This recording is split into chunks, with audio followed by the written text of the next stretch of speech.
Okay.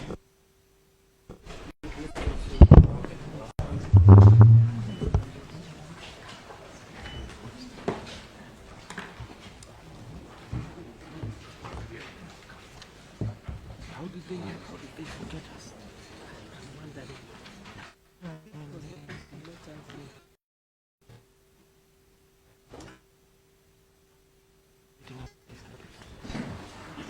It's okay.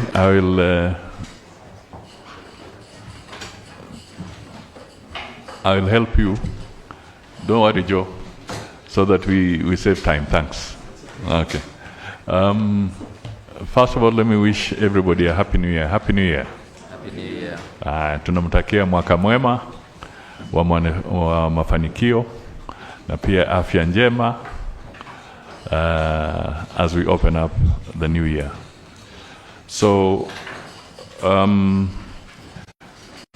we have an early meeting today.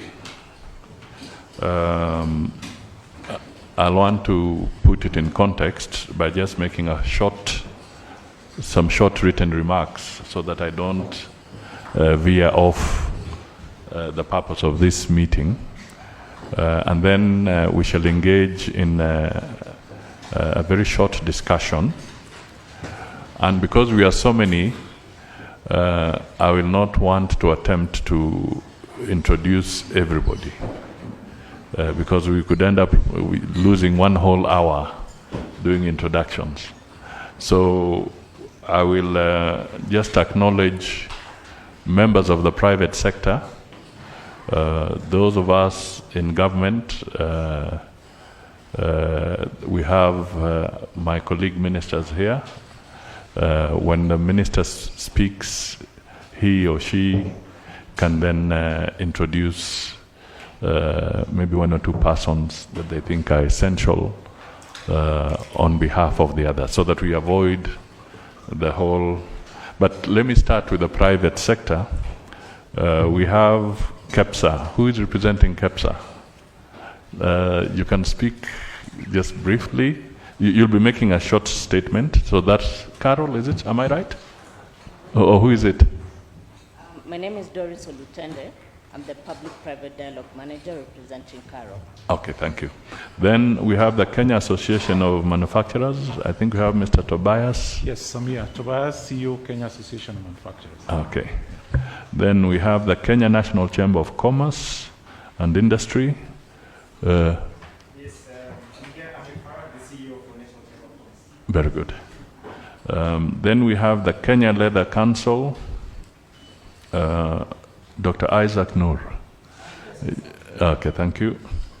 And then we have the Kenya Flower Council. Who is representing them? Catherine Muko, representing the Kenya. Okay. All right. Is there any other private sector group that I may not have mentioned, but they may be in this room? Okay. But I'm sure that's a very good representation of the private sector.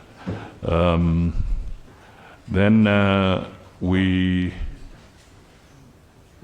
for purpose of just quickly moving forward, let me acknowledge that if I become selfish and I start by myself, on my side, I have the PS Foreign Affairs here, Dr. Singoe, who is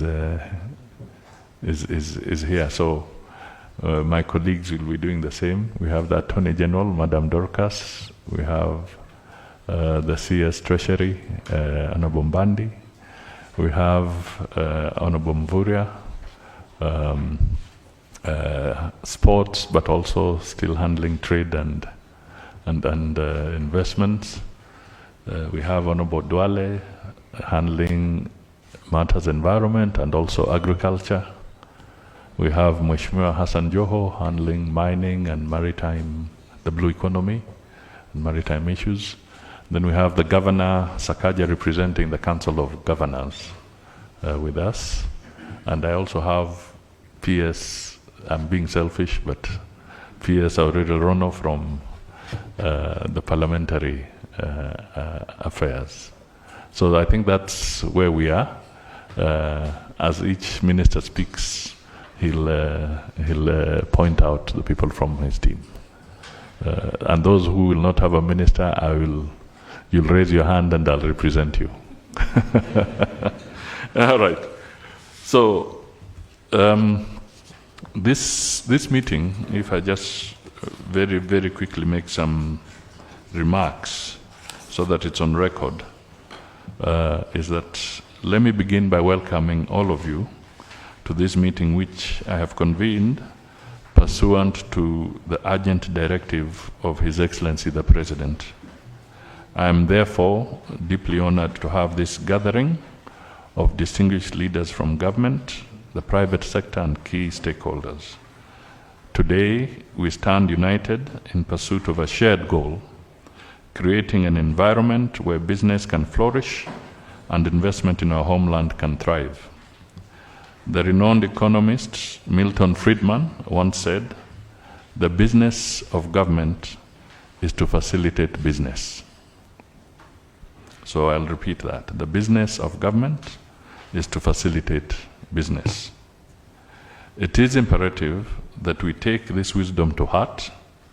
Our administration's transformation agenda demands that we as public servants become the catalysts that ignite the engine of economic growth. This engine is powered by the private sector. Today's deliberations are a call to action. We as a government know very well that the private sector is not just a partner, but the backbone of our economy. From the farmer in Kilifi, exporting mangoes, to the entrepreneur in Thika, processing leather goods, these are the people who fuel our nation's prosperity. Our role is to clear and light up their path and not obstruct it. As we reflect on the ease and cost of doing business in Kenya, let us be frank in identifying the bottlenecks. We know that excessive bureaucracy, outdated regulations, and inefficient infrastructure have at times become barriers rather than bridges to success. Today we must think of collectively charting a new course. This meeting is therefore an opportunity for those of you in the private sector to tell us where the shoe pinches. First, we must address the regularity and bureaucratic frameworks that stifle innovation and investment. How can we create a regulatory environment that promotes and supports rather than hinders growth? Second, we must invest in infrastructure to reduce logistical costs and enhance competitiveness. Third, we must tackle corruption head-on, ensuring that transparency becomes the norm and not the exception. This meeting is a testament to our unwavering commitment to fostering a robust and productive public-private dialogue. History has shown us that meaningful progress can only be achieved when government and the private sector work hand in hand. As we face the winds of change in a dynamic global economy, we must seize this moment to shape a future that is in Kenya's national interest. There is the often quoted African proverb, which you all know. If you want to go fast, go alone. If you want to go far, go together. This reminds us that sustained economic growth requires unity between the government and the private sector, adopting a shared vision for long-term prosperity. When we leave this room today, let us do so with a renewed sense of purpose. The success of our economy depends on our collective efforts. The government's role is to create an enabling environment, one where businesses can innovate, compete, and scale. In return, we expect the private sector to rise to the challenge, creating jobs, driving innovation, and contributing to Kenya's economic prosperity. The true measure of leadership, whether in government or the private sector, is not in words but in action. Let this meeting set the pace for our commitment to collaboration, Together we can drive Kenya towards a future where the engine of our economy runs on the fuel of opportunity, enterprise, and a supportive government. As we deliberate on creating a more conducive business environment, we must focus on the untapped potential of our youth. Kenya's young population is brimming with energy, ideas, and ambition. They are not just the future. They are the present drivers of innovation and creativity. If we equip them with the right tools, resources, and platforms, they will catalyze the transformation of our economy. Empowered, they can be key agents for development and peace. Let us ensure that our policies create an ecosystem where young entrepreneurs, innovators, and professionals can flourish, because they are left on society's margins. All of us, if they are left on society's margins, all of us will be impoverished. In closing, I leave you with the words of Theodore Roosevelt: do what you can with what you have, where you are. This philosophy aligns with the whole of systems approach, which calls for harmonizing our efforts between government and the private sector, as well as across all sectors, institutions, and disciplines. Such an approach will enhance efficiency, eliminate silos, and maximize our impact. Ladies and gentlemen, together we have the tools, the talent, and the persistence to achieve greatness. So I thank you, and we will go straight to business.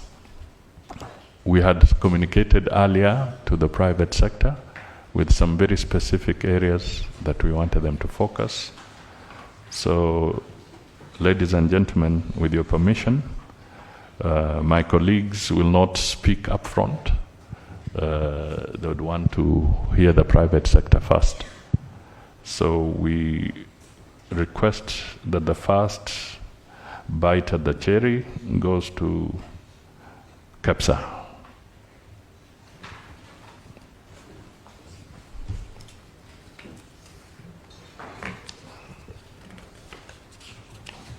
Thank you, Sam. Good morning, colleagues and all government officials present. Can you move the mic closer to you?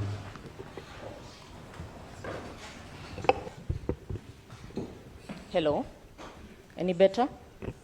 Great. First, we wish to take this opportunity as Kenya Private Sector Alliance to appreciate this opportunity to be here today. As you said in your remarks, to chart the way forward. How is it possible that we can, if possible, attain an improved, enhanced private sector business environment? And so we are honored to be here today, and we wish to make remarks that will be cross-cutting, taking into account that we are also flanked here today by some of our members, KM, Kenya National Chamber of Commerce. And so we will be touching on just the cross-cutting issues while we let our members delve into the sector-specific issues. First on the list, I think we wish to bring forth the issue about the licenses and permits. And this is with regard to the non-rationalization of the issuance of various permits and licenses and the requirements that go with that exercise. Why is this an issue that KEPSA feels is cross-cutting? This is because there is a discrepancy between the licensing and permitting regime, both at the national and the county level, and this is certainly going towards making it very, very burdensome for the businesses in terms of operating across the country with regard to trading. We then are recommending that a specific exercise be undertaken to just review the licenses, existing licenses and permits that go with them. So to speak, a guillotine exercise that will then ascertain what needs to be simplified, what needs to be done away with, what is duplicative, and so needs to be collapsed with the other that is already in existence. And so, if possible, we would want the private sector represented in this exercise, fully represented, to ensure that they inform the exercise and that to the extent possible, the licensing regime then becomes as light as possible to the traders, to the business community. We also wish for we wish that the national trade portal is then enhanced to ensure that it incorporates all counties to have trade information at a centralized point. We also are suggesting that we fast track the development of the regulations to ensure the implementation of the County Government Uniform Licensing Procedures Act 2024. We believe this will go a long way towards addressing this particular burdensome issue. I'll go to the next point. The high cost and limited freight capacity to cater for horticulture exports for Kenya. We are proposing that an engagement of private sector, for example, the freight clearing agents, is considered in the policy formulations for trade logistics, just to help increase ownership and ease of implementation of the first and last mile decongestion strategies. We also are suggesting a reform of air freight charges and refreshing, or rather a refresher course to remind the personnel as well as the private sector stakeholders with regard to the regulations, requirements, and the international commercial terms to be at par while operating along the regional value chains and global value chains. The other issue that we wish to prioritize as a cross-cutting issue is the pending bills by national and county governments. We call on government to kindly expedite, to the extent possible, the outstanding bills that are supposed to enable business to carry on. We know very well that if we are targeting the manufacturing sector, for example, to enhance the investment climate in our country and the trade scenario in our country, they rely quite a bit on loans. And if we have a number of non-performing loans recurring on their end, it also then has a ripple effect on the finance sector, who are equally private sector. So we're calling on government to have that resolved at the earliest possible. We also are calling for the reintroduction of the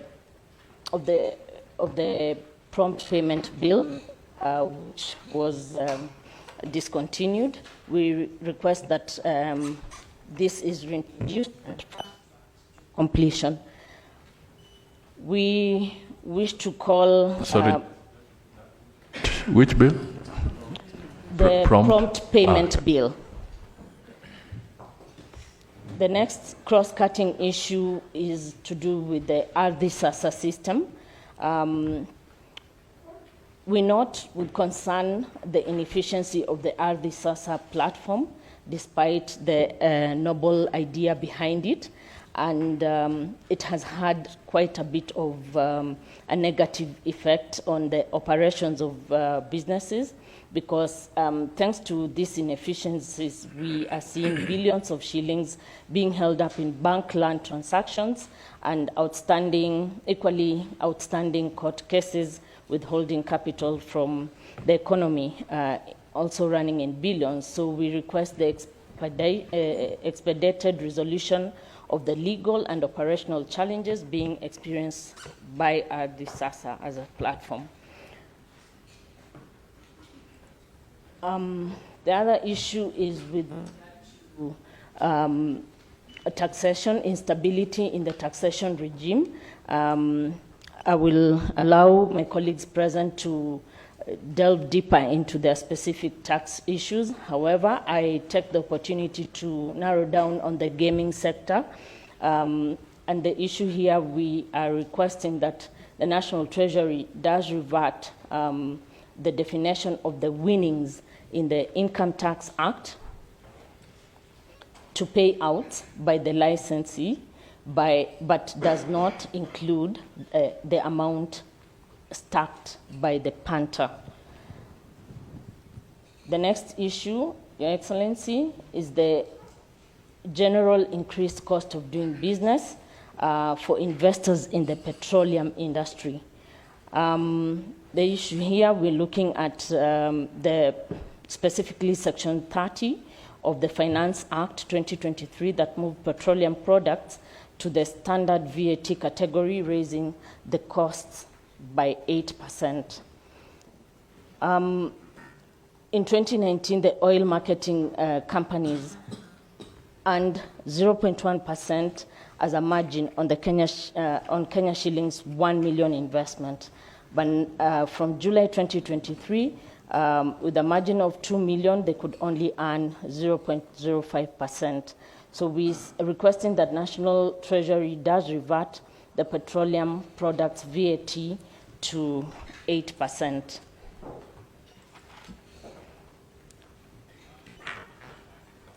We're also looking at the imposed export duties for magnetic iron ore. My colleague Tobias will go deeper into that, and so I'll pass on that. We go to the next cross-cutting issue, which is to do with the single window downtime and fees that is not commensurate to the service, causing delays at the port. Despite extending the free cargo clearance period at the Kenyan ports from 2 to 4 days, only 40% of the cargo at Mombasa is cleared within this reviewed time frame. And so we are requesting that the rationalization of the costs that are being charged by the single window is considered or reviewed so that it matches the services that it's offering, and equally that it is improved so that the system does away with system downtimes that hinder competitiveness of our port in the region and beyond. The other issue is regarding the sustainability of the national implementation strategy for the AFCFTA and the tripartite agreements. As KEPSA, being the representative, the umbrella body of the private sector in Kenya, we wish that KEPSA is included in the AFCFTA and tripartite implementation committee, so that we are then bringing the lens of the business community across the country in these discussions. Another issue is the non-tariff barriers on priority products in the national value chains, for example, the juices, edible oils, tobacco, dairy, meat products, confectionery in EAC and Comesa market. We request the government to consider addressing the non-tariff barriers affecting external markets, for example, on the products I've mentioned, and equally to prioritize market development of value-added products to priority target markets. For example, coffee, tea, dairy, confectionery, and the target markets we are looking at is DRC, Ethiopia, South Africa, Egypt, Nigeria, Ghana, EAC, Comesa, and SADC. I believe this will go a long way to bring about mutual recognition agreements with standardization bodies, food and drug authorities, target markets in target markets to reduce lead time and compliance costs, as well as market access challenges. With regard to the East Africa Community Vehicle Load Control, we also feel this is a cross-cutting issue, which we draw the attention of government to the East Africa Community Vehicle Load Control Act 2016, and we're calling for the review of the vehicle load control enforcement measures regulations of 2018, with a view of waiving the axle load limit to provide priority treatment for trucks carrying perishable and petroleum goods.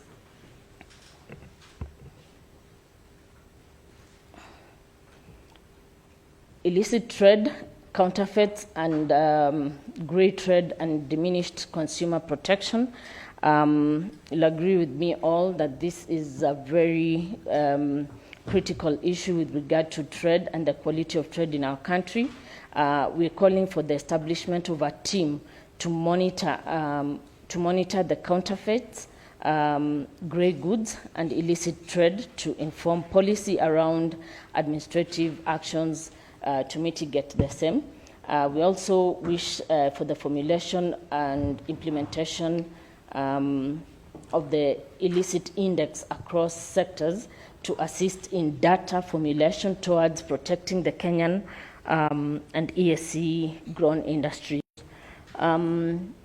We are proposing that we have the government facilitate the engagement with Parliament. Your office facilitated the engagement with Parliament with regard to fast-tracking the ratification of the amendment of Article 24.2 of the ESC Customs Union Protocol on the formulation of the ESC Trade Remedies Committee. We also are looking at the export promotion levy as a cross-cutting issue. We propose that to limit the levy to instances where the items sought to be imported can be sufficiently sourced locally. We see clause 70 of the Finance Act 2023 amended the Miscellaneous Fees and Levies Act to introduce the export in promotion levies. The Customs Control Management Act provides for import duty, which addresses the intention of this new proposal. So with this, Your Excellency, I submit. I believe with ongoing discussion, we should to explore further. Thank you, Madam. That's good. I believe we'll get the written submission as well, because I had requested for it in my note that other than a quick presentation, we'll need the submission. So we move quickly to the next. If we can try and do it in 3 minutes, because you're going to give us the submission. So flesh out what you think is, as we said, where the shoe pinches most. And then the rest we will look at in the written submission. So Tobias.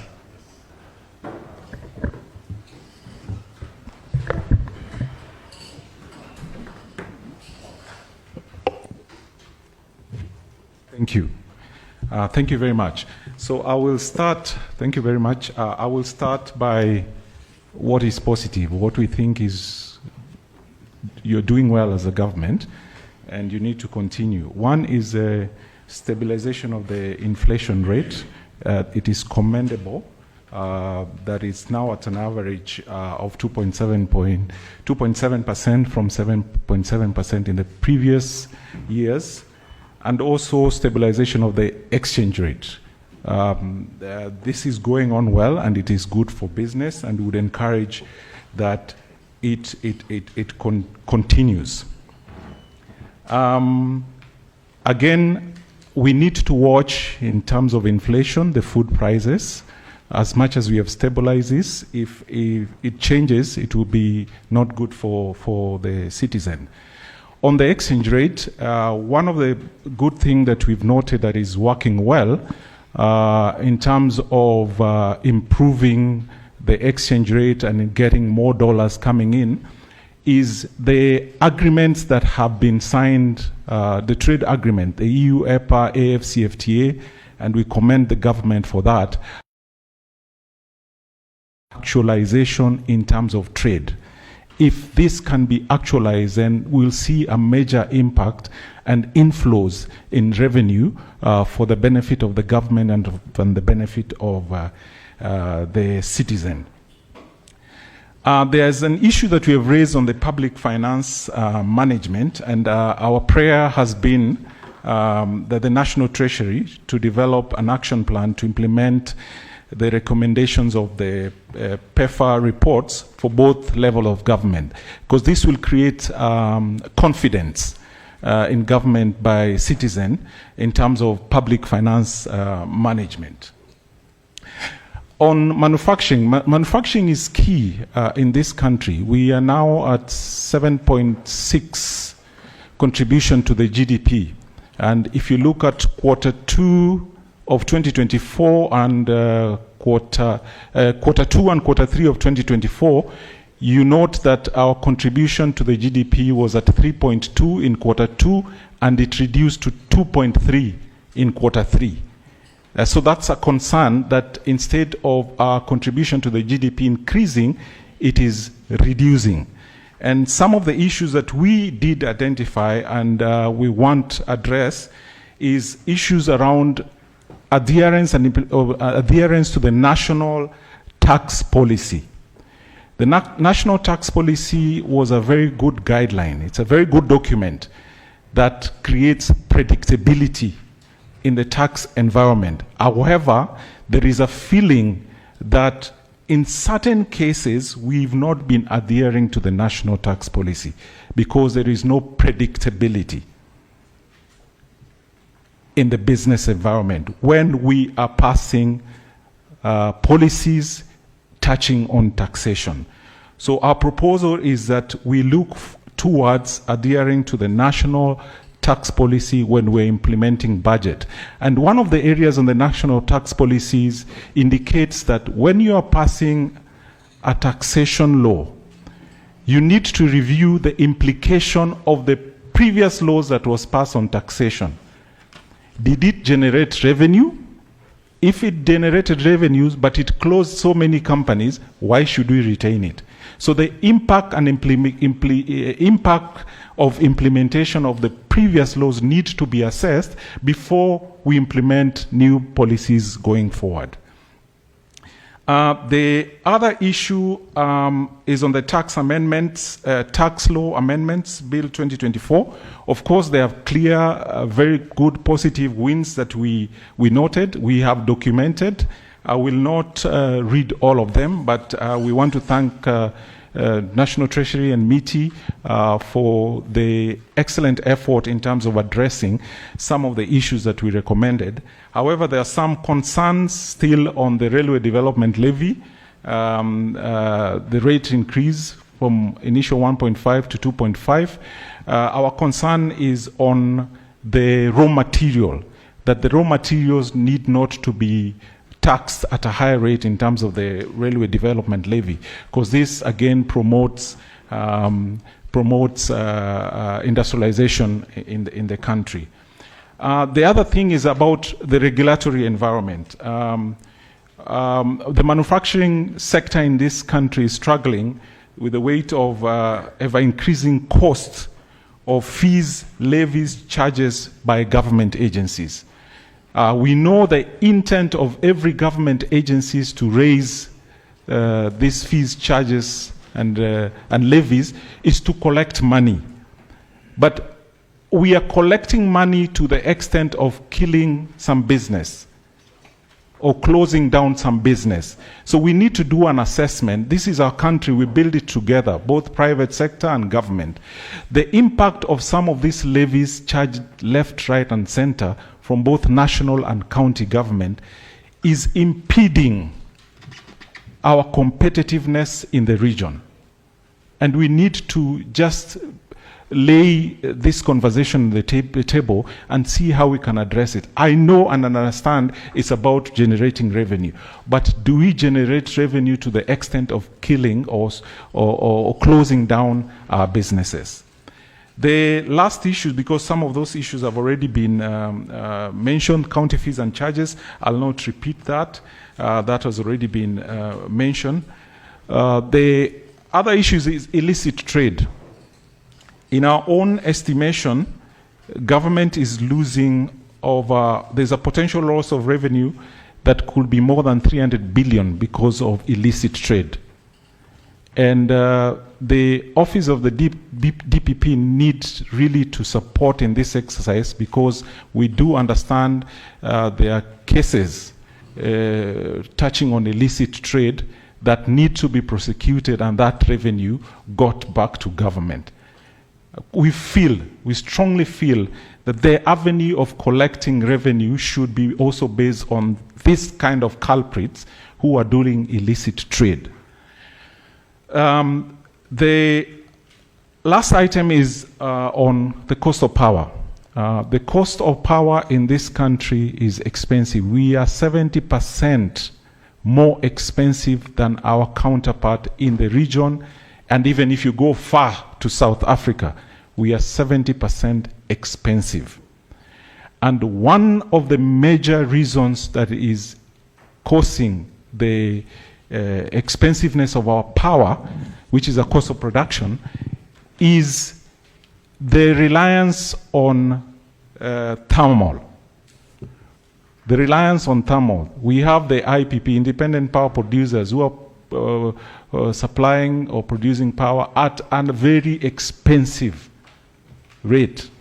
And this one needs just a political will and say, within the next 5 years, we are going to reduce these IPPs.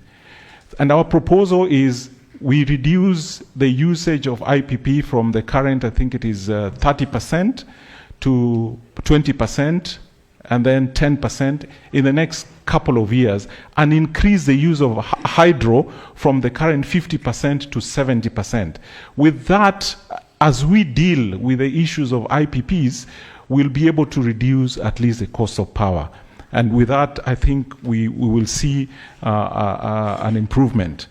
My last point is that the manufacturing is a strong support to the growth of any economy, particularly in Kenya. Kenyan manufacturing has a potential of contributing at least 20% to the GDP and 1 trillion in revenue, if we take the necessary measures to support the local manufacturing. I submit. Thank you. There was something that your colleague there mentioned, something about manganese, that magnesium, and she passed it to you to emphasize. Yeah. Oh, okay. I think it's the mining issues. It's around the mining issues, and in terms of, in fact, we did meet the minister and the PS around this conversation, how these charges are affecting the mining sector. The levies and the fees that are introduced are affecting the mining sector. And the CS did promise to have a conversation and see what we can do to support the mining sector. Thank you, Tobias. So now I can move very quickly to the Chamber of Commerce. Good morning, Your Excellency.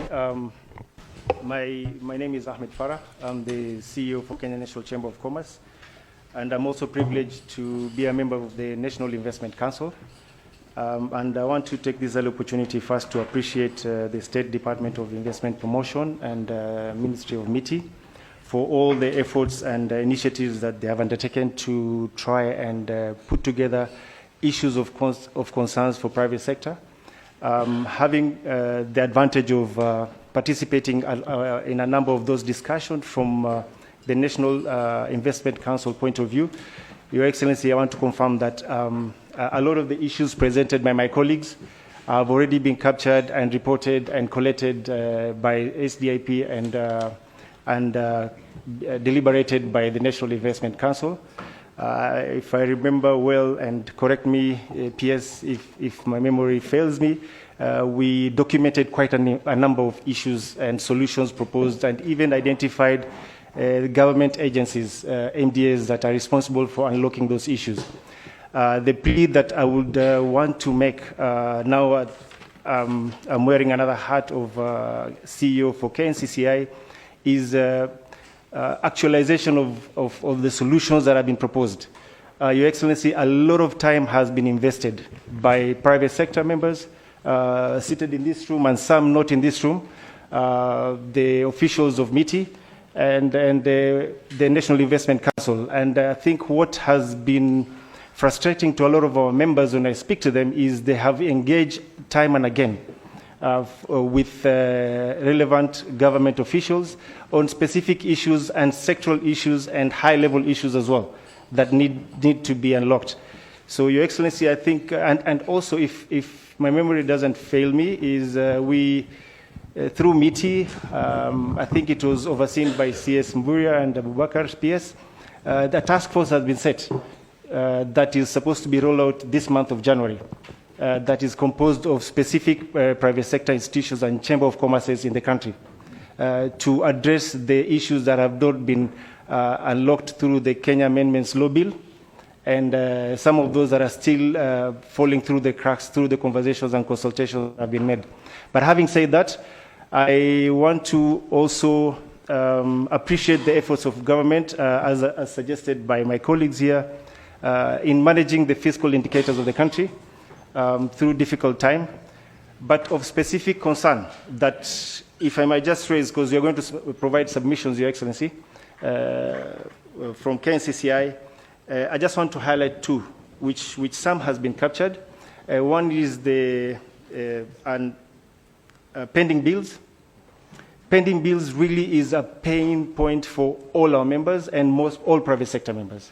It has not only curtailed and constrained their ability to meet their working capital, but also they're not able to plan and meet the demands that are potentially available out there in the markets. The latest statistics, I think, if I'm not wrong, is close to 700 million shillings of unpaid bills.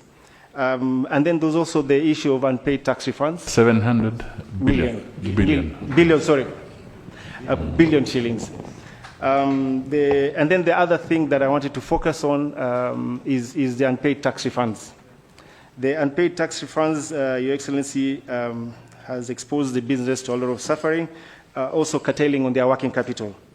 At this point in time, again, I think the numbers have changed a bit, but as I was given the statistics, it was standing at 16.3 billion. That's owed to businesses by Kenya Revenue Authority as of October 2023. 83% of the tax refunds claims are under the VAT at 13.5 billion. So, Your Excellency, what our submission as KNCCI is the issues of predictability of tax, issues of cost of energy, specific multiplicity and duplicity of taxes across parastatals and also across the counties, continue bedeviling the environment, the business environment for businesses. So for us, our rallying cry as KNCCI is for government to, through a laser-focused approach, consolidate, come again and revisit these issues that have been collated through the year 2024, calendar year 2024 and 2023, and let's actualize them, because a lot of that has been covered. Thank you. I submit. Thank you. Leda? Your Excellency, I seek your guidance. Yes. We are putting this place as private sector, 100% government. Yes. I am my minister and my PS. Then that's okay. Thank you. Then the prayer sufficed. Thank you. So we can skip that portion because I think some of the issues are already captured in the presentation there. So let's go to the Flower Council.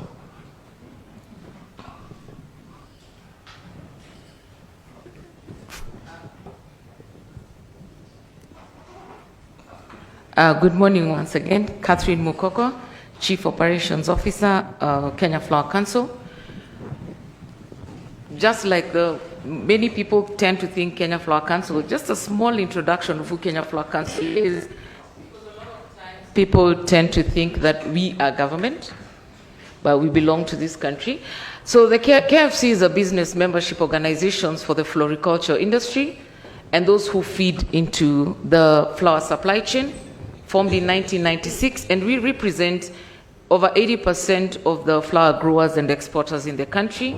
And our work is to advocate for and promote interest of Kenya's floriculture industry, locally and internationally. But in most cases, all our market is international. So positioning of the flower industry in Kenya, just a few facts. We are ranked among the top 5 growers of cut flowers in the world. It was Colombia, Ecuador, then Kenya. Ethiopia is coming up very fast. If we are not careful, they are going to remove us from position 3 because they are position 4. So we need to look at that.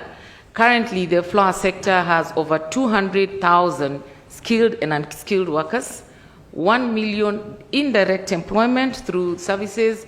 70% of our workforce in the flower industry is female and influences over 2 million livelihoods. You realize the flower sector is not within the urban areas, but in most rural areas, and you find that this flower sector drives the economy of the rural areas where they are domiciled. Floriculture accounts to 70% of the total horticulture, almost 100 billion to the national economy. For members that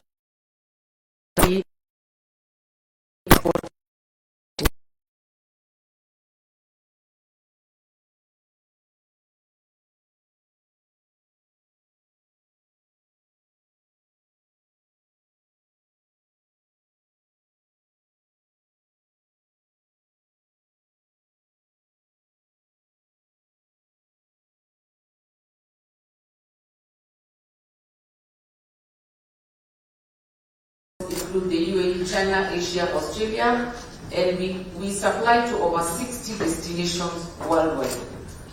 So with that, I can quickly go through what our ask is and the challenges that we are facing. But before I do that, I will borrow what Tobias, the Kenya Association of Manufacturers, just to say as well, we appreciate the efforts that the government is doing in working with us. I specifically want to thank the CSJ, Buria and PS Abubakar and PS Kobudo for the support that you have been giving the sector and for the inroads that we have been making in some of the challenges that we are facing. So I quickly move on to the challenges. Our first ask is on logistics. Because our product is perishable and is exported, our main source of this is air freight. But we've been having a few challenges in the past couple of months due to lack of enough capacity that has led to a lot of congestion at the airport. We have also seen several international airlines withdrawing their flight services from JKIA in favor of other routes in China and the US that are offering better returns because of the cost. And then the expected cost of freight here in the country is discouraging traders from trading in the country. So that's a big issue for us. The impact of this has been the reduction in the industry's performance because we are unable to service our orders. For example, the December, January, February period is very high because of Valentine. There are so many occasions that are happening and they require these flowers. So if we are able to have capacity, then it means we are not able to fulfill our orders to our clients, and that leads to quality of product deterioration. Since it's fresh, it needs to get there when it still looks good. The longer it stays, then it loses its vitality. And of course also there's loss of business for our members. The market share becomes less because, of course, if we don't do well, Ethiopia is coming up first. So But most people would be interested in taking their business to Ethiopia, or the investors prefer investing in Ethiopia. And of course, loss and reduction of revenue. And that ultimately contributes to us not being able to pay the government enough. It gets reduced.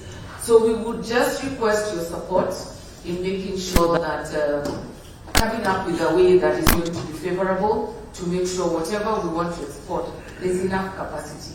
How can we work to make sure that this doesn't go down for us? The second issue, and my colleagues have spoken much about it, is taxation. There's a lot of over-taxation and haphazard introduction of taxes. I would say that a flower farm currently, and I have the list here, pays 56 or 58 taxes. We've listed them down, and we will share this as an annex to our submission to you so that you can look at it. Some of these include the unique consignment reference charge that is charged at 10%, 10 per entry. And Tobias, I think, has also captured that. So what that does is, we have a lot of investors that are getting discouraged by these charges. So they want to come and invest here, but when they are given this list, they think it's not worth it for them. So that's something we need to safeguard, because if you look at the impact of the flower sector and contribution to our GDP, that is something we really need to safeguard. I know most of the time we think tea, we think coffee, but I don't think we take time to really look at what the flower sector contributes to the economy of this country. So our ask is just consideration of tax incentives to the growers and the floriculture players so that they can boost the income to the industry, and then also improved proper stakeholder involvement in decisions regarding increased taxes in the country. And still in terms of the levies and licenses, what happens is, because of this, there's reduced profit margins, because you get money and you end up paying so many taxes, there's nothing left for you. Reduced competitiveness for the industry, and investors are shying away again from investing in the country. So we would like a lot of involvement and support and participation. Get our views, know where does it fit us, how can we help you make these things work, and how can you help the flower industry also succeed.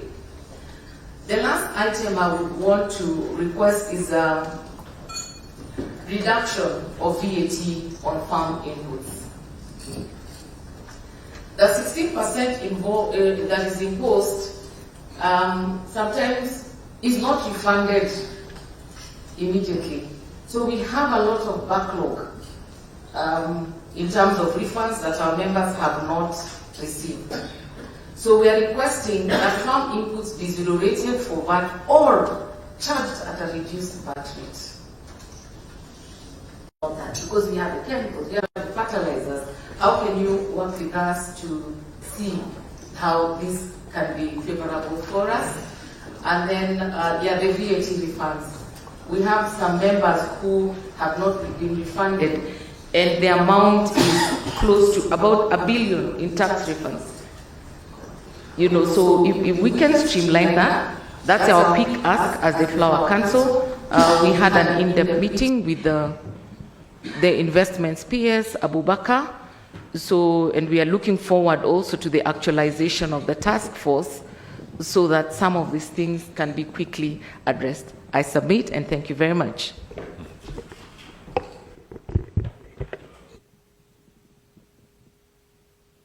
Oh, is it on? Okay, thank you. Thank you very much, and you are going to do the written submission on that. So,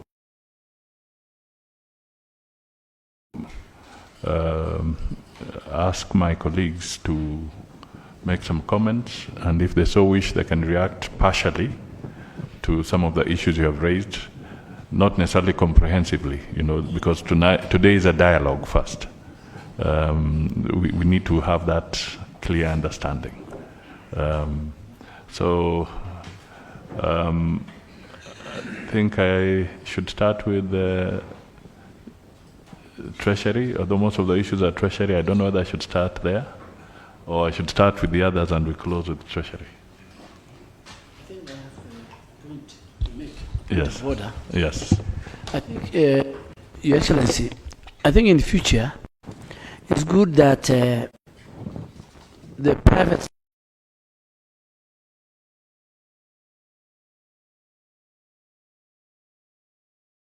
so that in a very expensive and I can wrap as we sit here.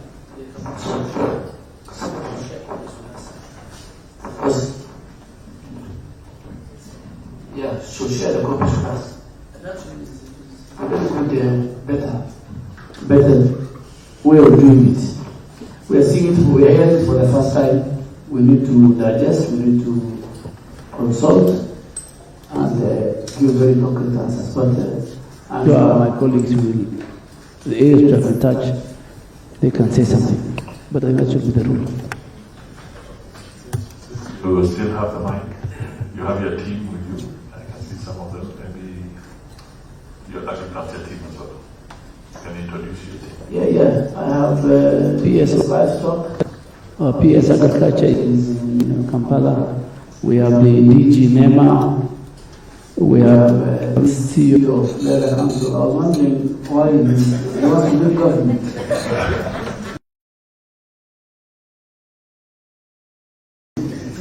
And who else is from the ministry? I think another 3 people. Thank you. Thank you. Okay. Thank you, Your Excellency. My team, I have PS for Blue Economy, Betsinjaji, the PS for Mining, Elijah Mwangi, and PS for Maritime Affairs, Geoffrey Kaituko. Your Excellency have taken note of most of the issues, particularly that touch on our ministry, and like they reported, we have been engaging, and we want to continue to engage, because some of the regulations that have been formed have a specific purpose, particularly in the area of promoting manufacturing. And I give you a particular example of magnetite iron ore for exports. Whatever rate we put up in place is to be able, first of all, to encourage setting up of manufacturing within the country.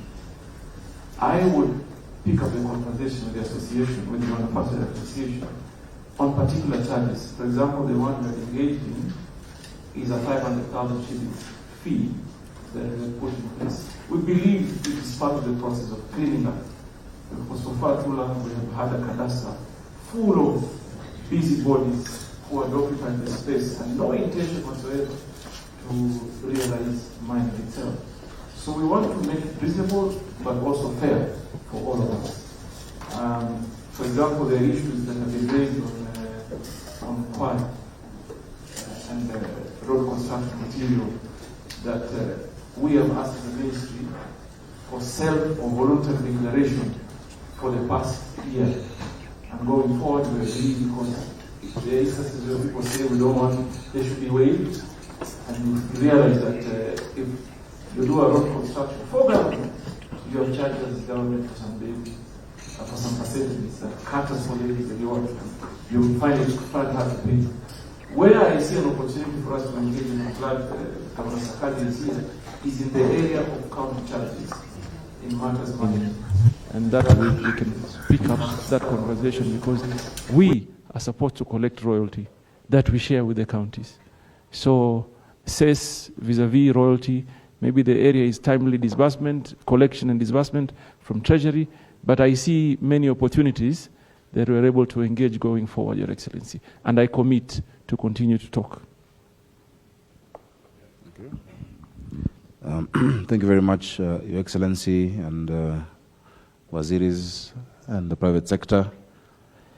On behalf of the Council of Governors, we are very happy and willing to continue this engagement.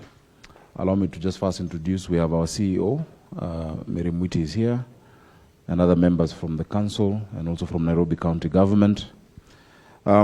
We've taken note of these concerns, and these concerns, I must say, are not new. These are issues that we've discussed severally. the issue of licenses and permits, I think we need a thorough review. We've discussed this for many years, even at the Senate before.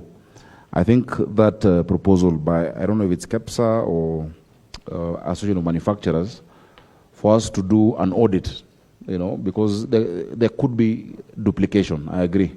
There's possibly duplication amongst both levels of government, and that could be one of the takeaways from this meeting through the Attorney General or the Treasury, just to review all of these different charges by different agencies. Many counties have made progress with a unified business permit. Others have not yet been able to do that. We need to see how to support through the ICT ministry for those who have not been able to unify. The prompt payment bill, it's very funny, Your Excellency. I was the sponsor of this bill when I was in Parliament, but now as a governor, I can see how it may not be very practical. Just because of liquidity issues. The intention of the bill is good. I don't think we need to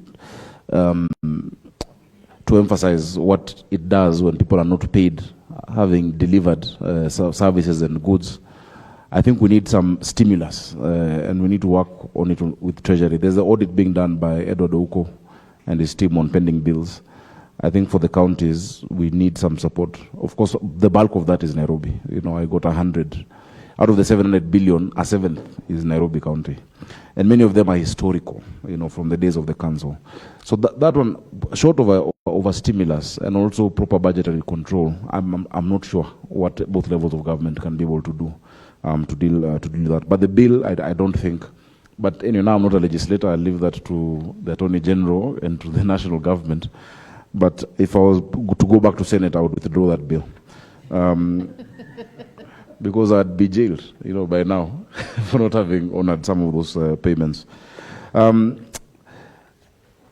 We find ourselves in a quagmire because in June, the county licensing uniform procedures bill was passed. But there are regulations that are supposed to be put in place. I know we're working together with the Ministry of Trade to look at the regulations, but it's not a panacea to the issues, because all it addresses is the procedure of how to come up with licenses, of how to license. But that same truck driver from Mombasa will have to pay in every county until Malaba. That needs a bigger conversation. And what I wanted to hear was a proposal from the private sector acknowledging each county's right to levy that charge. How would it be more efficient? If it's one paying point, then it is distributed by the counties. Because stopping at every county, you can imagine 8 to 10 counties, on your way, is not proper use of your time. So a proposal would be welcome from the private sector. Finally, the Flower Council. First, I'd like to correct the presenter from the Flower Council.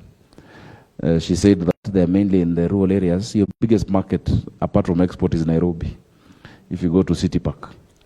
And City Market just down the road. So unless this Valentine's you want us to siangaliane vizuri, please retract that statement. We employ very many people. If you pass by City Market every morning, there are hundreds of people cutting the flowers, loading them. And so we're part of your ecosystem. Please consider that. But beyond that, just to help you with the logistics, we're keen. Now, what we want as a Council of Governors, and specifically as Nairobi, I think the private sector needs to work with us now, because a lot of the challenges we're grappling with, and I thought Honorable Duale would mention, and I know he will emphasize, a lot of the pollution and illegal dumping is coming from your members. Number one, engaging unlicensed private service providers who do not dispose their garbage at the final disposal sites. And so as we clean, they're the ones who dump along the roads. And I can see the DG of NEMA nodding. Polluting the river. We have the polluter pays principle. In many other countries, you find the big companies, the bottling companies, etc., actually putting in some resources to the local authority that is supposed to take care of the environment. I hope we can work together on the environmental issues. Your Excellency, I'll leave it at that for now. But as COG, we are willing to continue this engagement. I think our technical teams will sit with yours, or whichever way forward is agreed upon from here. Thank you, Excellency. Now that you touched he may want to respond to something. No, Your Excellency, this is a very good meeting, and I will, once I get that document, we will respond accordingly, factually. On the Flower Council issue on freight, I think it's not the Ministry of Agriculture, as we have done our bit, so it's the Transport Ministry. It's about freight. And I had seen a letter on my desk from the Minister for Transport talking of the Flower Council and their clients deviating most of the cargo that used to go by sea to the air freight.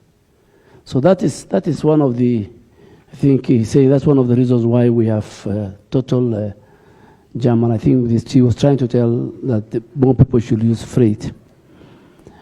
But as the private sector and the Kenya Association of Manufacturers have given us what they need government to fix, then from an environmental point of view, then you must also take something home.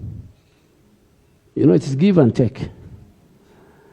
And on a light touch, the private sector, Your Excellency, posts sometimes huge profits. Some of us, we look at their books, or on TV, we see them. So if you're making huge profits, I think they lead to government. Government gives you the infrastructure. Government gives you the road, the power, and many, many other amenities, the airports. So we have a serious challenge with the private sector and the Kenya Association of Manufacturers in as far as environmental protection is concerned. Very, very serious, and we will provide. When you have 145 factories who decide not to have the infrastructure for waste disposal, and they put that waste into Nairobi River, then the sustainability report, every individual, corporate and social, must take the issue of environment very serious. And that's why in our constitution, the framers of our constitution decided not to put environmental protection even in an article. It is in the preamble.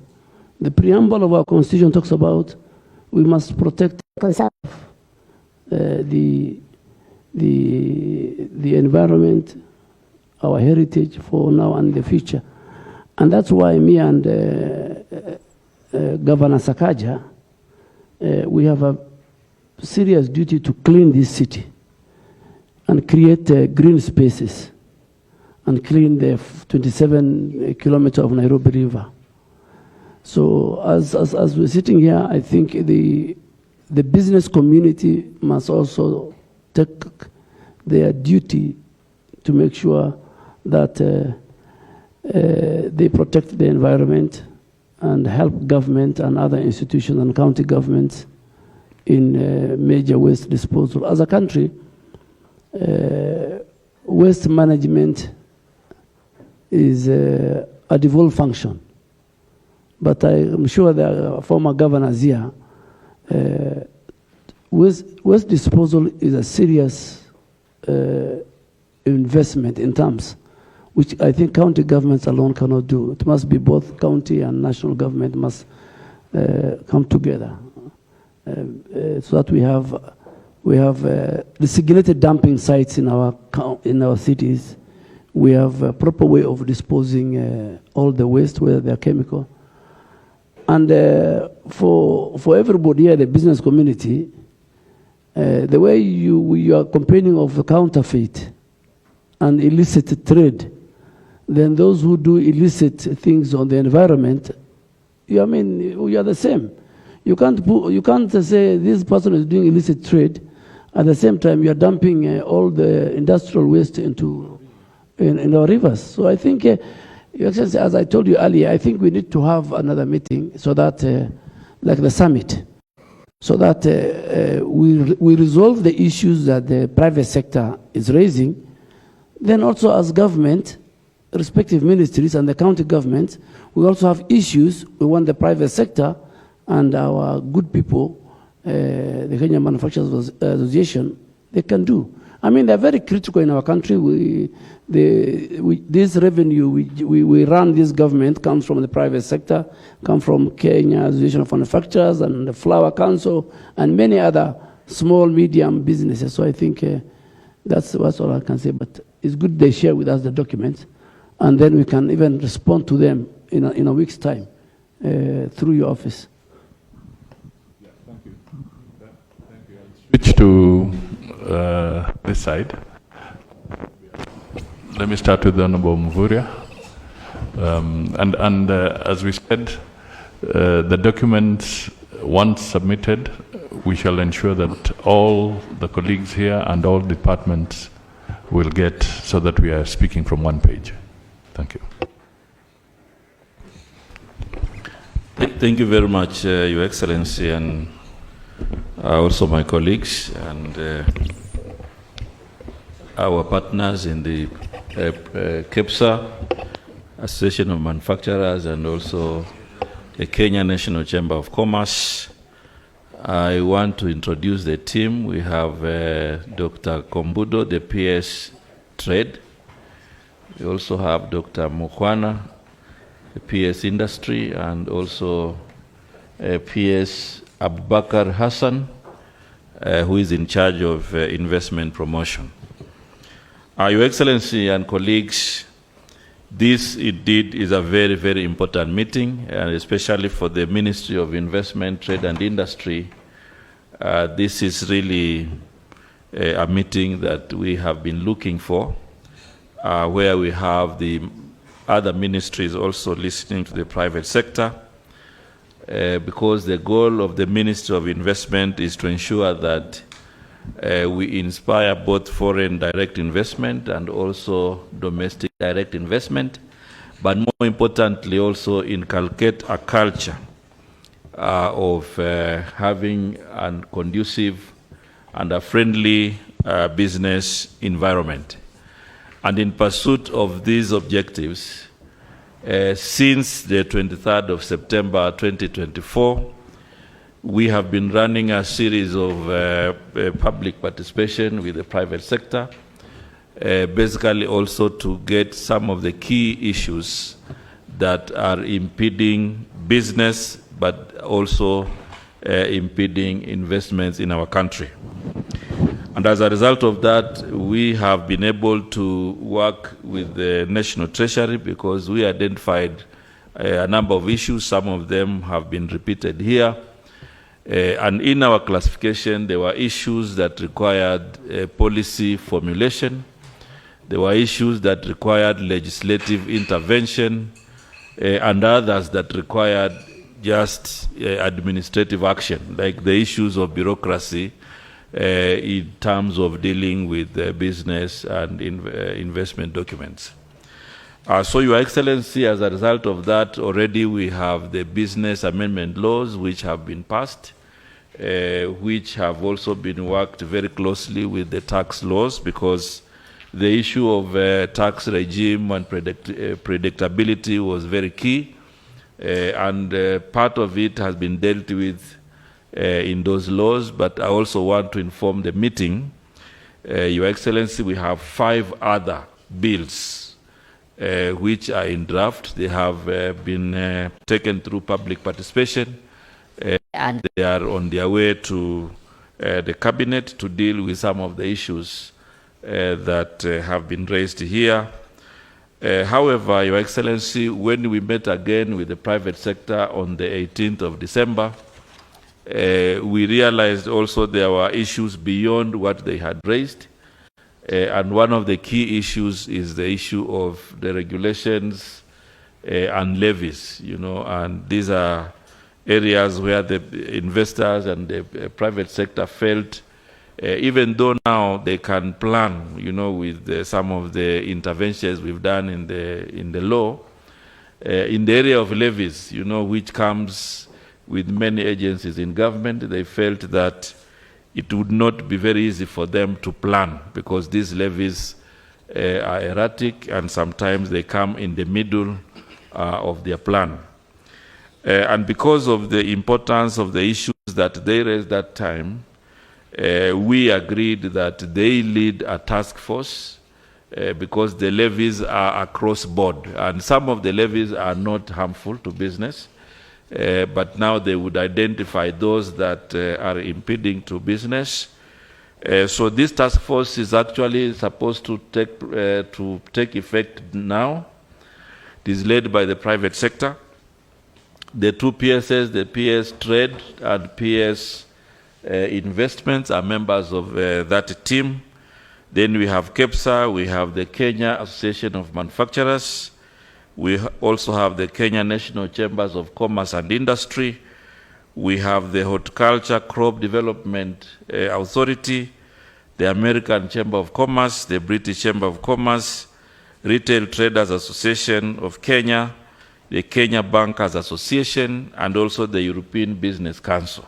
And basically, Your Excellency, we had agreed on a very tight time frame which they were going to work on, and also very specific recommendations that would be relevant for government to intervene, and basically to see how, we are going to provide guidance across board on how we deal with these matters. So I'm sure the members will be convening soon, so that then you can roll out some of the areas that we had agreed. But more importantly, Your Excellency, this meeting is also opportune, and I'm sure from this meeting there will be key inputs, from across government on how some of the matters will be dealt with. So I think as a ministry, we still remain open to engage and commit to ensure that we promote that kind of facilitation. I know there are issues that have been raised across board on matters that have to do with the agreements we have made, the AFC, FTA, the tripartite free trade area agreement, and also other areas within the East Africa community, which also provide us an opportunity to refine, especially those that require intervention in the face of non-tariff barriers, but more importantly also areas that other countries are also raising, and other countries are also, putting levies which affect the private sector in Kenya. I think that is also an area that going forward is an area we can also look at. But more importantly, I think, Your Excellency, as I conclude, is just to reiterate that this is a whole government approach, and it requires this kind of intervention so that we can be able to address the matters. We have a bill also in Senate which is going to be addressing part of the issues, because the business amendment law was amending 18 acts of parliament, but it was split. Part of it is in the Senate, and part of it was passed in the National Assembly. So I would wish just to stop at that, but also mention, just to revisit an issue. I think there's an issue, Governor Sakaja, which is an opportunity to work together with the ministry. The matters on the cess and what you mentioned about the uniform system. I think when the counties, the Ministry of Trade and the private sector sit together, it will be very fruitful, to have something that, all partners can be able to comfortably propose and recommend. I wish to stop there, Your Excellency, and thank you very much for the opportunity. Thank you, Waziri. On the task force, because it looks like there was a little bit of a ping pong here. It's being driven by the private sector, isn't it? Yes. And the chair is the private sector. So maybe one might want to know when does it convene? So, Your Excellency, we're in consultation with the member, the private sector organizations here, and those in the task force, and liaising with the PSAs mentioned that sit in the task force. But the commitment that we had given was within this month of January, we should be launched and commence the engagements. And the target is we're looking at the week of 20th. Okay. Yeah. And the Minister? Yes, we're being launched by His Excellency Waziri. Okay, yeah. Good. Thanks. With your indulgence, just one issue. There's something about the East African community. Because the Minister is not here, if you don't mind, I give Dubat 2 minutes to flag out some issues before I come to the AG and Treasury. Yeah, but Your Excellency, just to point out, the COG is not in that task force, not represented. I think you need to include the Council of Governors. Yeah.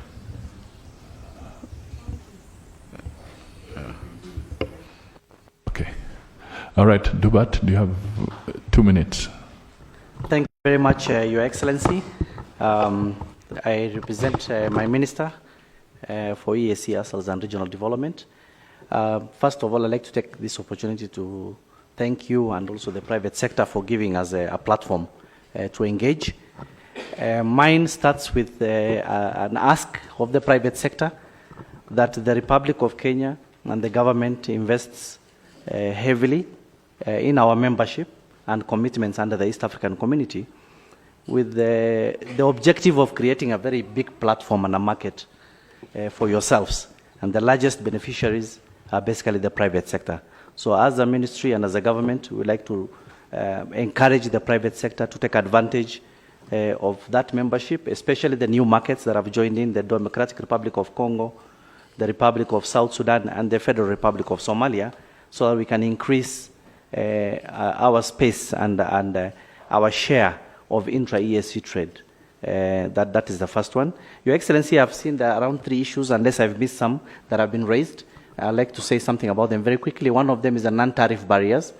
We are aware that non-tariff barriers is a big problem for the region. It's something that manifests in different forms.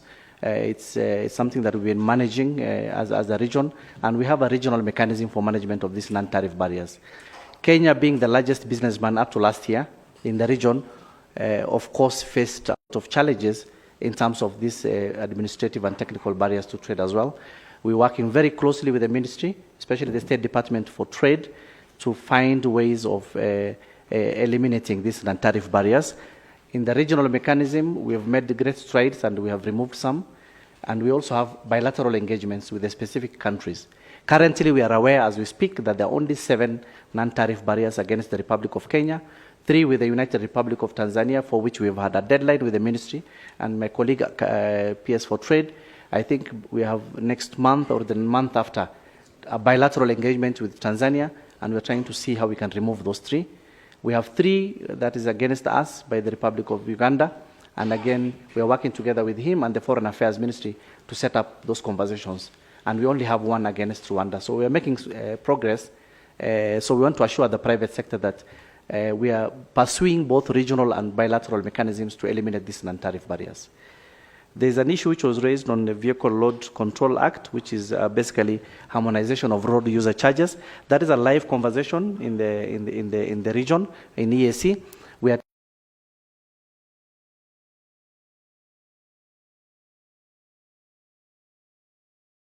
We've had a challenge with Burundi and Rwanda as a smaller country saying that you cannot use distance and a dollar rate, which is $10 per 100 kilometers, because their countries are small. That conversation is ongoing. We've given ourselves as Council of Ministers until June this year to resolve that matter, so that's not a matter that.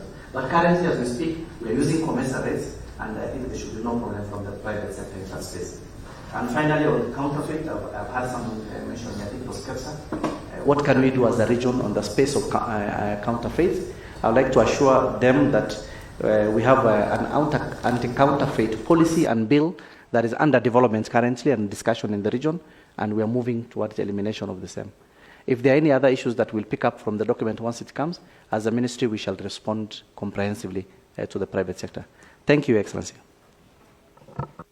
I hope they can opt you into the task force so that those issues are, yeah. Thank you. That will be appreciated, Your Excellency, and will add value. And the Council of Governors. Okay. So I think that's done. Treasury. Oh, you wanted to go first? Because I think his is, yeah, if you think yours is shorter, his will be long. I suspect yours will be long. Your Excellency, sir, thank you for inviting us to this meeting. I'm here with the Honorable Solicitor General, Mr. Mose, and he's there. We don't have much to say because we are a facilitative department of the government, and we are seized with the mandate of advising the government on policy, regulation, legislation, agreements, contracts, and convention, and to support government policy. I think all I can say now is, as the Office of the Attorney General, we are ready to support the government in these areas, but more so, one of the initiatives that we have is the Public Participation Act, which we think is very important because it will deal with issues of duplication, harmonization, justification of legislation, policy, regulation, impact, and predictability. And once it is introduced into Parliament, we hope that every sector will come up with regulations to line with the Public Participation Act, which is just a guide. And that would touch on many of the issues that have been raised here. Otherwise, we are ready and willing to support the government and the private sector in all they do as regards our mandate. Thank you. Okay, Treasury. Thank you. Sorry. You, AG, we can you can raise the issue with the DPP that there are some cases, yeah, which may be lingering. So maybe that.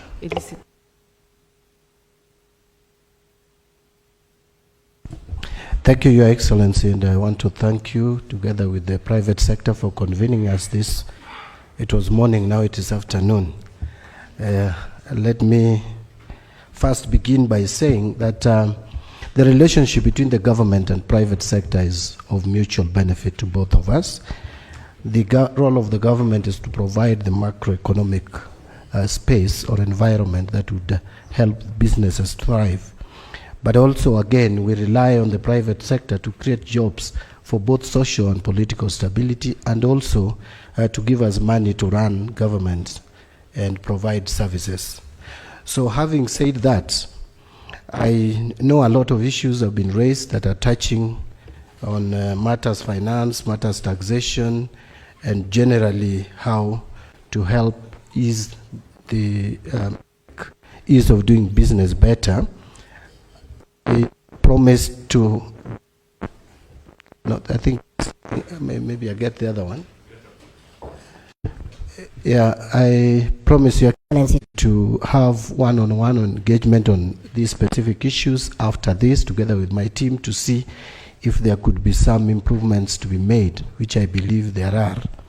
But allow me just to point out a few issues that have been raised from the floor, beginning with the issue of pending bills. And I think it has been talked about largely by both KEPSA and also the Chamber of Commerce. It is a fact, Your Excellency, that one of the critical challenges that we are facing as a government today is largely to do with the liquidity in the economy, and which is attributed largely to the government's difficulty by the government to honor its obligations to those who provide goods and services to the government. all the other fundamentals, as have been mentioned, work very well.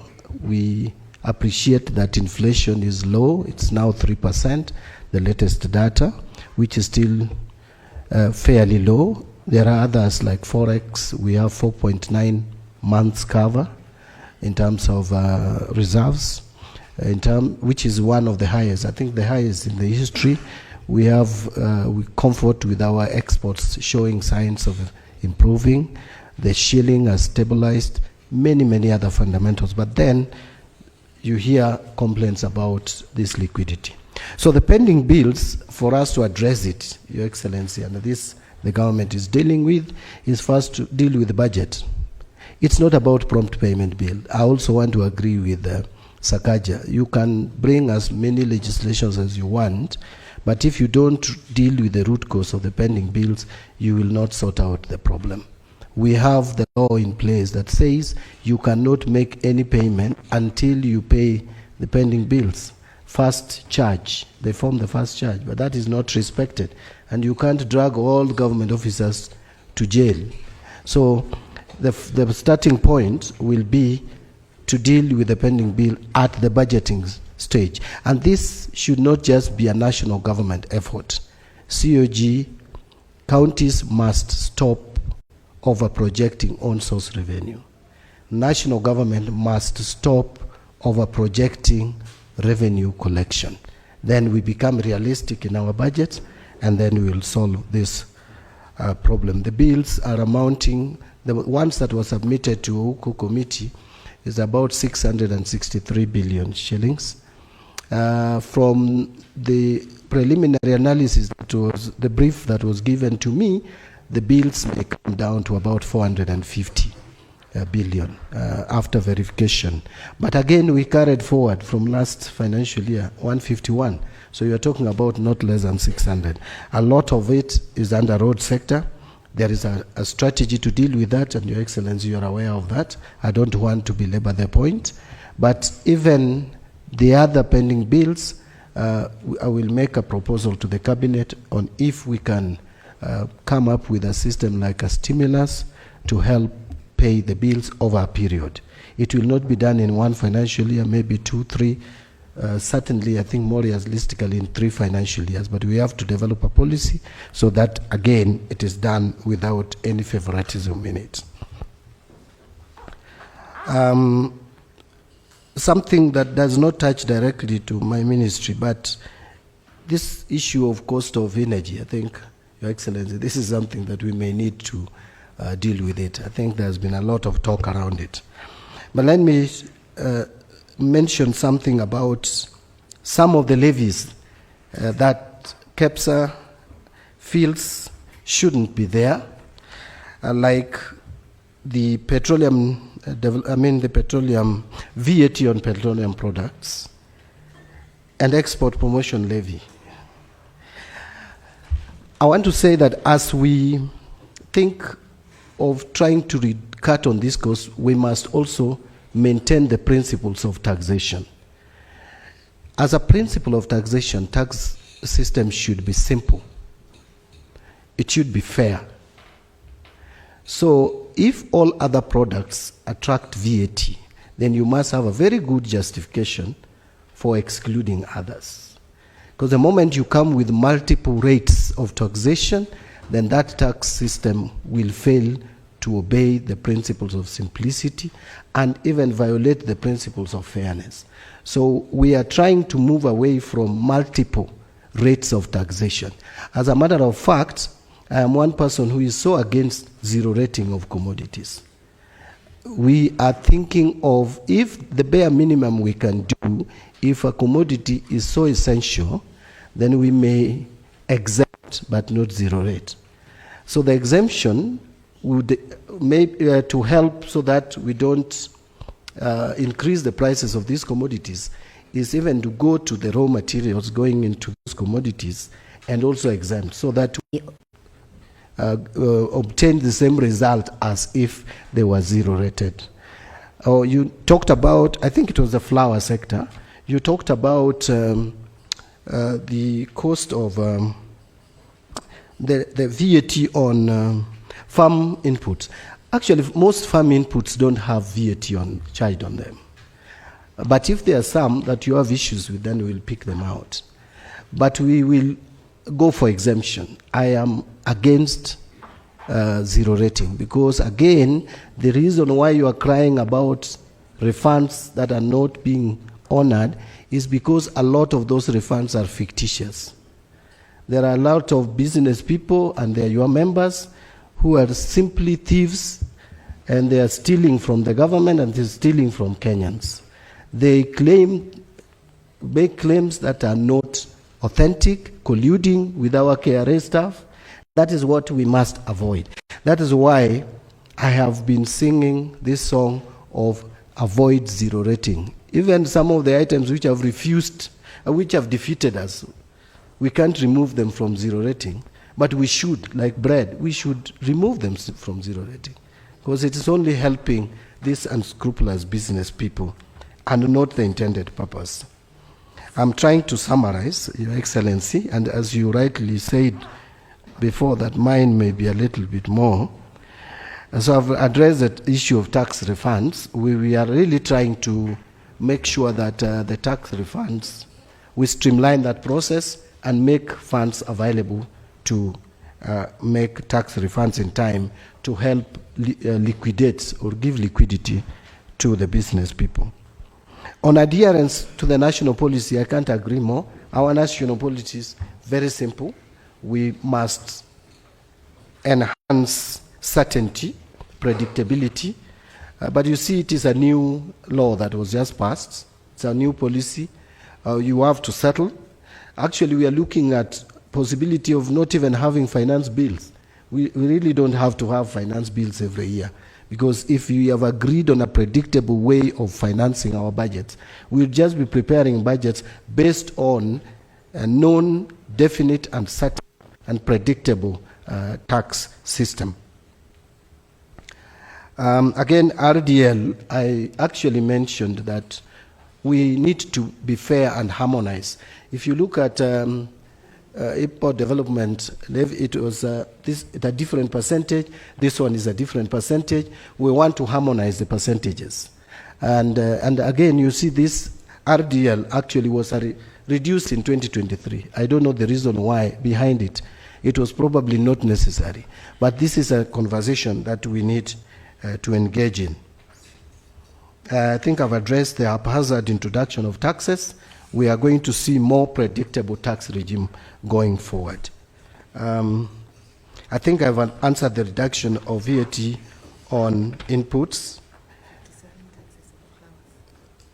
Actually, when we talk about many taxes or multiple taxes, although they intended that the result is the same, or the outcome, but a lot of these are actually not taxes. They are actually levies that come about from various ministries. Maybe what we may need to have, Your Excellency, is we could even consolidate some of these levies and have one, so that, they are not so multiple. We may still raise the same amount from them, but we actually need to harmonize and even consolidate. But I want to end by saying two things to the private sector, Your Excellency. Sometimes we engage, and my recent engagement with it on tax laws amendments, tax procedures, and even the business laws amendment bill, is a lot of suggestions came from the private sector, and you supported us so well. But you tend to support us more in the boardroom. And when we get the bashings, even for some of the suggestions which have come from you, we don't hear you. I think you need to be bold where you feel something is working for the private sector. Just be bold and also tell Kenyans that at least this one came from us. So that we don't carry the burden of things that you have suggested to us. But now when we are told that we are making changes haphazardly, then you are also quiet. So I hope that that partnership going forward will be realized. Finally, Your Excellency, I just wanted to mention to the private sector that if the government fails or implements its programs in a manner that hurts the economy, you're the ones who hurt most. We are all in this. If we are borrowing so much from the domestic market, you are the sufferers because you will not get money to do your business.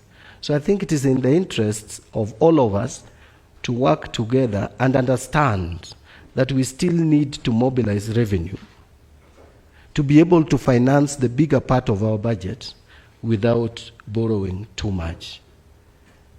Your Excellency, if you allow me, you know, yes, we can say that things seems to be working well, that we are seeing light at the end of the tunnel, but there are also still serious and gray areas. I will tell you that 2027, we have a Eurobond to pay, $900 million US to pay. If we don't come up with a strategy early enough to address that, and we reach 2027 with that uncertainty, obviously we'll go back to a worse state than last year, January, because the shilling will just lose ground completely, and we may not recover.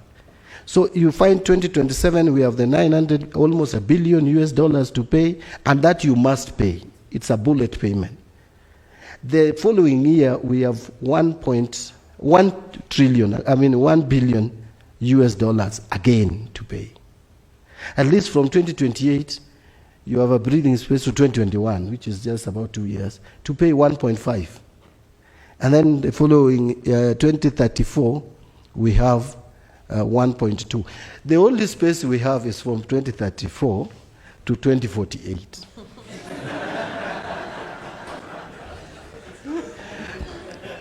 That is the time that this country should relax. You know, I've looked at these figures and sometimes ask myself whether we should have done a few things earlier better.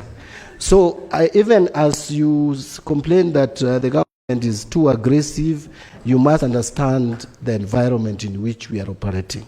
If we close our eyes and ears and wait for things to sort out themselves, that is probably what others did previously, and we are where we are. We must look for ways of solving some of these things even before they hit, so that when that time comes, 2027, we must address it in 2025. And 2028, we must address now, so that we don't postpone and push problems to another group of leaders. Thank you, Your Excellency. Thank you. So based on the principle of natural attrition, then it means that the younger people in the room must work very hard so that we are not caught up in that trap. I think we are more or less coming to the end of our engagement, and we shall just be looking at the way forward. Okay, and I've heard too many male voices. I don't know if there's from the private sector. Is there anything that you might want to suggest on the way forward? Don't go back to the issues; those ones are covered. Just on the way forward, one comment from the private sector, preferably a lady, or if not, Tobias, do it. Okay, I'll give you two. One Tobias and the other. Okay, just. So, thank you very much, and thank you for this meeting. I think what we are agreeing on is the challenges we are facing are collective challenges, both for the private sector and government. It's not one-sided. So, one area in terms of way forward is the committee's recommendation needs to be concluded as soon as possible to capture clear recommendations on what needs to be done, and then submitted to the government, cabinet, and then a decision needs to be made touching on different ministries. Number two, we are also going to speak well in terms of the successes of government. And I think I can cover myself. My first presentation touched on what you've done well. We are going to do that because it is a shared responsibility. So that's a commitment I want to put forward. Thank you. Thank you. A lady from the private sector. Thank you for calling on us to also put in our voice. I'm a culprit. I guess I just started by stating the KEPSA position, but the truth of the matter is that KEPSA and the relevance of KEPSA would not have been a reality today if not for the goodwill of this government and the previous government. So we truly take the opportunity to register our appreciation for the goodwill we have received from the government. We also, as a way forward, would want to appreciate the open door and the welcome that we have received from the different CSs that have spoken, including the commitment from the AG. We do not take that lightly, and we do intend to certainly take full advantage of the offers that have been extended to us for the benefit of the private sector. And as it has been stated, this is a mutual relationship. Whatever we are able to accomplish here is for both the good of both parties around the table. So we will engage in the different dialogue platforms available, extended to KEPSA and its members and the private sector in general. But of specific interest here today, I think the statement made by Governor Sakaja, I think the outcry about the licenses and the levies and the cess is something we certainly need to roll up our sleeves for. And I wish to commit that KEPSA is very, very keen to provide any form of support and information data as well that can go towards cleaning up that space. We also truly appreciate the support from CS Mvurya and the PSs. It feels like we are working together, and we will continue working together. Thank you very much for your able leadership, all of you. Thank you. Chamber of Commerce, you want to? Yes, Your Excellency, thank you very much. I want to also reconfirm our commitment as private sector to work very closely with government to create a favorable business environment. We do know and believe that we only have one country. And as CS well elaborated, the facts on our face is that if government does not do well, we will definitely have no environment to operate in. So we will continue working very closely with government to see how we can unlock the bottlenecks the businesses are facing. We do appreciate the challenges the government is facing. Some and majority of them could be even outside the control of government.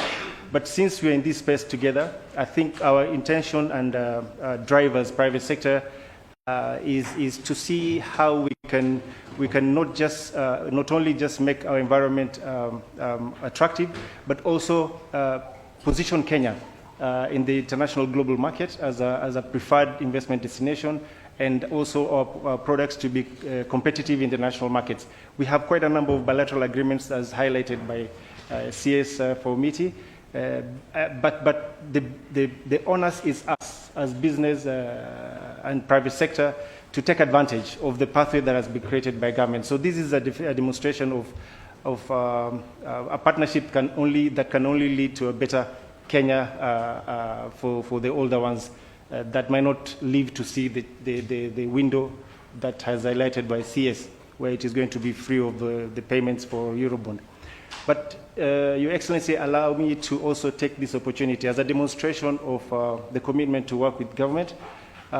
Kenya National Chamber of Commerce was honored and privileged to win the opportunity to host the World Chamber Federation Africa Global Summit that will be held between 9th and 11th in the month of April.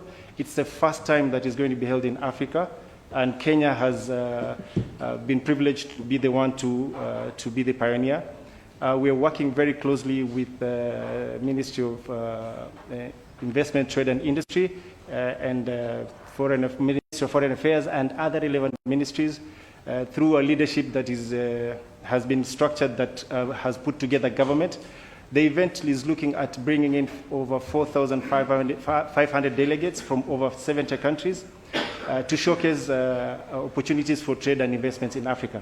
So, Your Excellency, I believe this is an opportunity for us to continue demonstrating partnership between government and private sector to demonstrate and showcase not only Kenya as a frontier for investments and trade, but Africa at large. Thank you very much. Thank you. Council of Governors, way forward. We're just taking that, and we have a secretariat team. It's recording all this. Thank you. I think mine is just to emphasize the need for us to all work together, and really for the private sector to get used to working with counties. The gentleman who's just spoken is hosting 4,500 people in Nairobi, I suppose, and I'm hearing it now.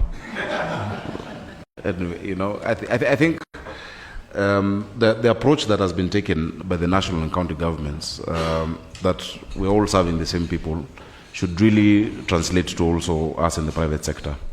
We're willing to crack that nut of the levies. We've grappled with it for far too long. A solution must be found without taking away the right. You know, Chapter 12 of the Constitution is clear that consumption taxes and such are the purview of the national government, but the counties must levy certain charges. So we're willing to have a team within COG as well, either within this task force, the relevant subcommittee. Today I'm just representing the chair. I'm not in that subcommittee of trade, to be able to look into it. Secondly, also as Nairobi, if you allow me, Your Excellency, we're willing to engage. A lot of you have your members in the city.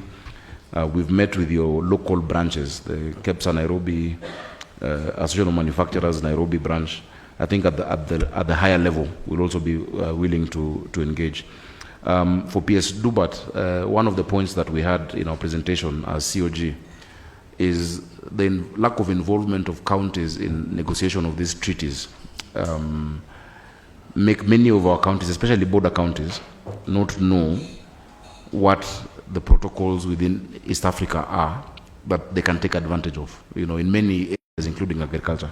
So I think we just need a closer engagement, both levels and also with the private sector. So thank you so much for convening us, Your Excellency. All right. There is something around the legislation. There are several pieces of legislation. I have both the AG and Madam Aurelia. Maybe a comment, and the AG will, how we can fast track some of those things. Okay, thank you very much, Your Excellency. We've actually captured a number of legislative proposals, areas that needs amendments and areas that needs to be reworked.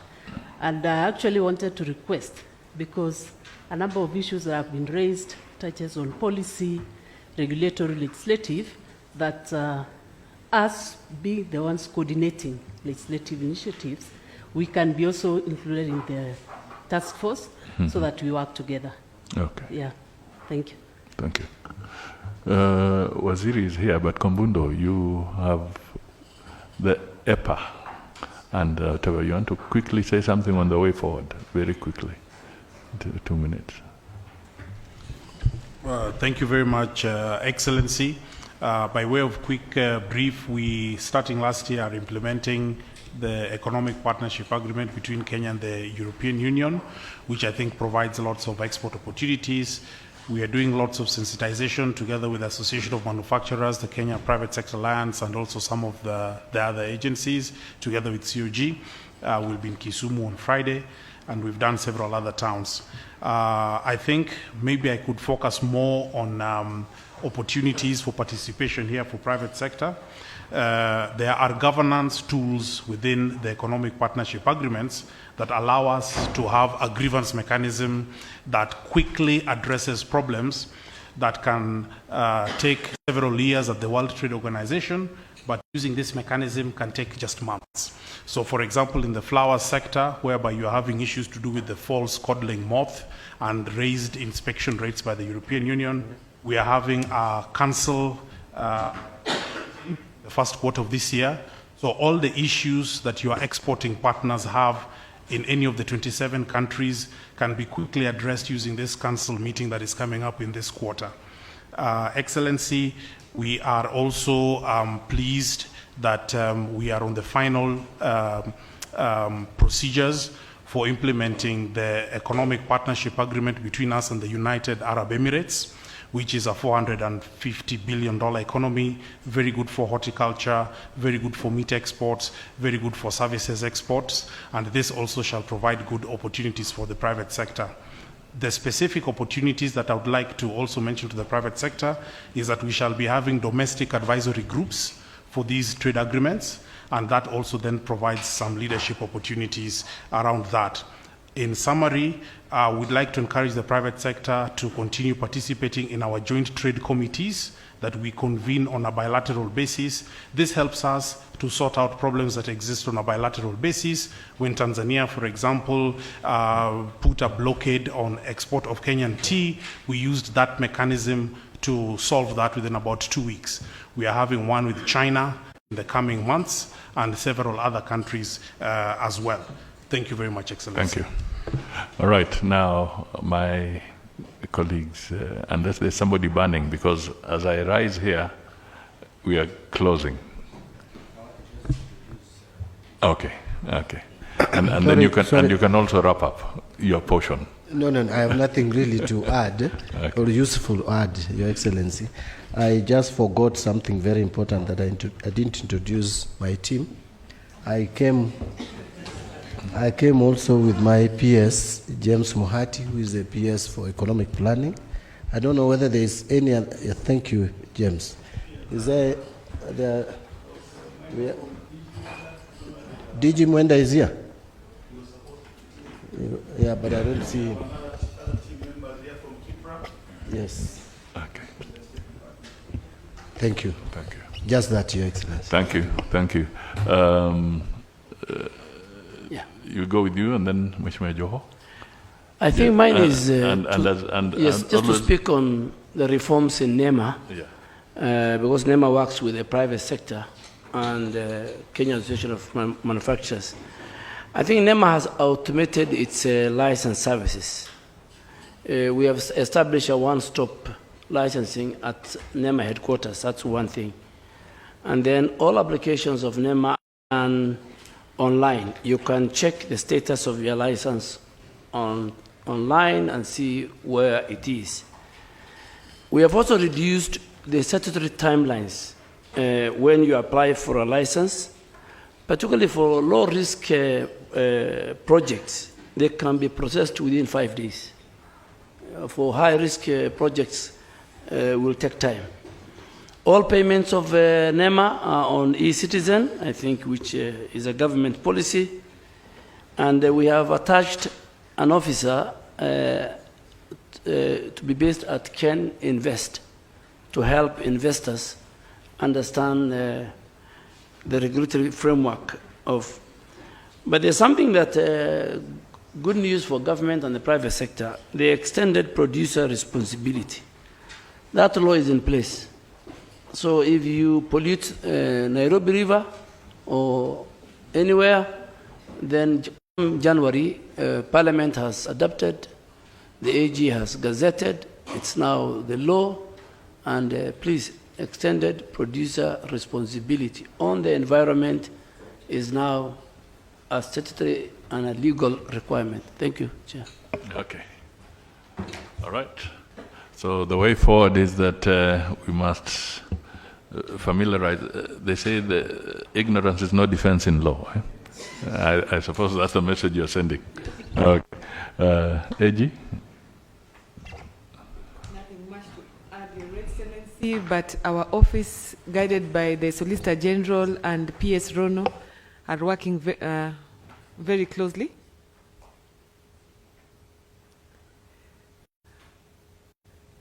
I was indicating that the Solicitor General, Mr. Mosi, and PS Ron are working very closely, and we are ready, willing, and available to support all legislative, policy, legal issues to support the process.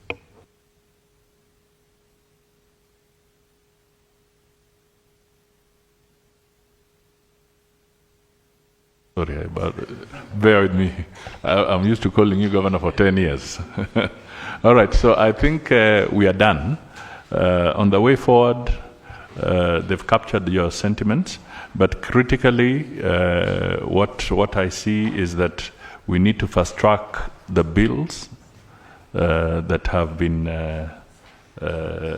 canvassed and more or less prepared, so that they can now be dealt with, and we finish those areas.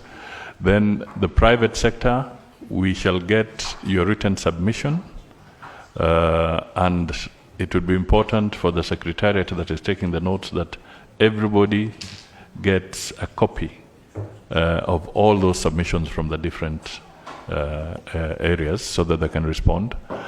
And I would also like to encourage the private sector and the various government departments.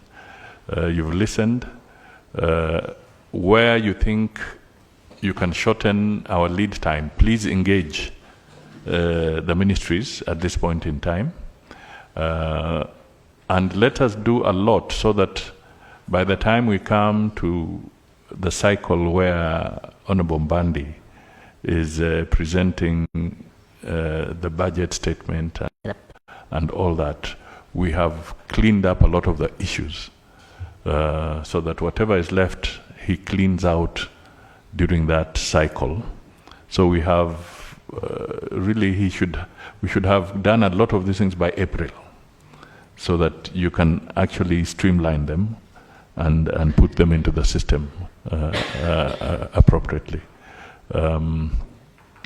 What we will do also, the Secretariat will develop a matrix on the issues, and it will also be circulated and shared with you, indicating an action point from who and how, so that we can now have a way of measuring what we have agreed to and what we have tasked ourselves to do. And from that matrix, you'll be able to know whether you are lagging behind or you are running ahead of the pack. And I want to say that there are very good people here. In this country, sometimes we don't realize just how good. You know, like I was watching, I think it is BBC, either yesterday or the day before, while in Ghana in the evening. And the United Kingdom is now introducing the ETA. Some of you may have watched it. Now, you Kenyans are already ahead. You already have the ETA rolling. And here is now a developed nation chasing after you to try and introduce the ETA. So I know there's a lot of potential in our people. So let's just unleash that potential and be able to move forward. So asante sana. I'm told that there is some refreshment by my people. Chai, ama maji, ama nini, somewhere. You'll direct us. Where is it? Excellency, all the participants, with your permission, are invited for light refreshment, and this will be somewhere on the left. You'll be guided by our staff. There's a room on the same floor, on the other wing. Thank you, Excellency. Right. Thank you. Okay. Thank you so much. Asante sana.